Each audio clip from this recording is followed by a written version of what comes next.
নমস্কার সকলকে, good morning. তো আশা করি সবাই ভালো আছেন, আমিও ভালো আছি। তো কে কোথা থেকে ভিডিওটি দেখছেন অবশ্যই কমেন্টে জানাবেন। আর আশা করি আমার চ্যানেলের নামটা আপনারা সবাই দেখেছেন। আর আমার মেয়ের নাম ঐশানী, তার জন্য মেয়ের নামে চ্যানেলটা রেখেছি। এই চ্যানেলে আমি শেয়ার করব আমি সারাদিন আমার মেয়ের সাথে কিভাবে কাটাই এবং কি করি, কোথায় যাই, ডেইলি ব্লগ যা হয় তা শেয়ার করব। তারপর আজকে মেয়েকে ঘুম থেকে উঠিয়ে ব্রেকফাস্ট করিয়ে চলে গিয়েছিলাম রান্নাঘরে। ওকে প্রথমে ভাত বসিয়ে দিয়েছি এবং বসিয়ে দিয়েছি ডাল এবং অন্যান্য প্রিপারেশন করছি। তো ডাল ভাত এখানে প্রথমে বসিয়ে অন্যান্য প্রিপারেশন করে চলে গিয়েছিলাম একটা পার্সেল আনতে। পার্সেলটা ছিল মিশো থেকে।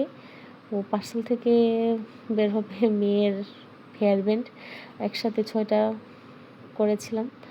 অনেক দিনের অপেক্ষা করছিলাম কবে আসবে, ফাইনালি চলে আসলো। যাই হোক, আমার ভিডিওটা যদি আপনাদের কাছে ভালো লাগে তাহলে চ্যানেলটি সাবস্ক্রাইব করবেন এবং পাশে থাকবেন। সবাইকে টাটা।